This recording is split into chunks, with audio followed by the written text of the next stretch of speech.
자, 안녕하세요. 안녕하세요. 네.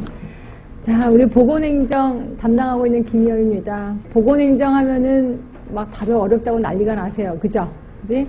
그래서 보건행정은 순수 이론을 이해하기도 힘들고, 그래서 이해한 거를 외우기도 힘들고, 하여튼 어떻거나 저렇거나 억지로 외워갖고 시험장에 가면 또 문제들이 내 머리를 흔들고, 그래서 갈수록 자신감이 떨어진다고 하시는 분들도 꽤나 많아요.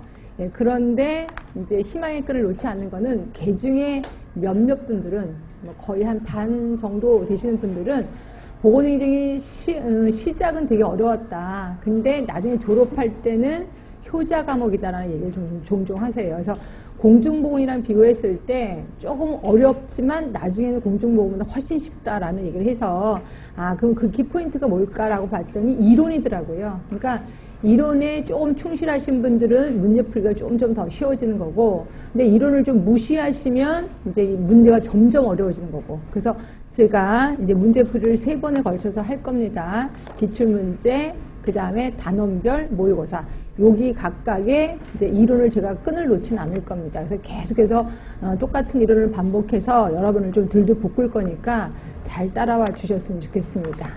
자, 그럼 일단 잔소리 요 정도로 하고, 그 다음에 이론으로 바로 들어가는데, 이제 나눠드린 유인물도 보시면 이제 가로놓기가 좀 돼 있을 거예요.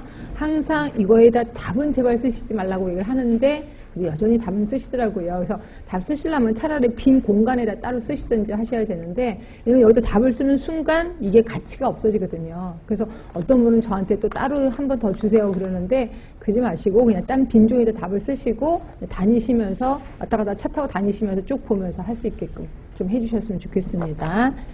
자, 일단 볼게요. 자, 보건행정의 이론적 기초부터 들어가는데, 이런 건 기초니까 알아두셔야 돼. 근데 기초가 완벽하지 않으면 또 요게 맨날 헷갈리더라고요. 자, 일단 1번입니다. 1번. 자, 보건행정의 특성으로 볼 수 없는 거. 그러면 이거는 보건행정의 특성, 그 유명한 4가지를 기억하시면 될 것 같긴 해요. 우리 공공성 하면 꼭 따라 나오는 거 뭘까요? 공공성 및 사회성. 네, 그러니까 1번, 2번은 맞을 거예요. 자, 3번의 교육성 하면 꼭 따라오는 거. 교육성 및 조장성 있을 거고요. 4번 규제성이라는 건 없었습니다. 보건행정의 특성에는. 그래서 답은 4번이고요. 자, 요거 유의물 잠깐만 볼게요. 자, 유의물은 뭐냐면 공공행정하고 민간행정을 좀 구분한 거예요. 공공행정하면 우리 공무원들을 얘기하는 거고요.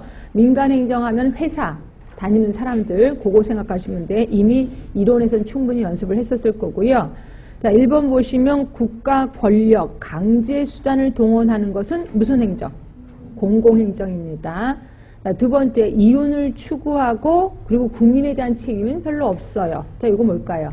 민간행정이고요. 자, 도의적인 국민 비판을 받아요. 그러니까 대놓고가 아니라 그냥 도의적으로 국민 비판, 도의적으로 미안할 수도 있어. 자, 이게 뭘까요? 민간행정입니다. 그 다음에 단일적 기준, 그 기준이 뭐냐면 효율성이죠. 효율성만 부르짖는 거 뭘까요? 민간행정. 자, 고객에 대한 평등은 강합니다. 그죠? 그럼 이게 뭐예요? 공공이죠. 그러나 민간행정은 고객에 대한 평등, 우리 회사를 찾는 고객에게만 이제 좋은 거, 평등하다 생각하시면 돼. 그런 거 없이 전체적으로 평등한 거는 공공행정.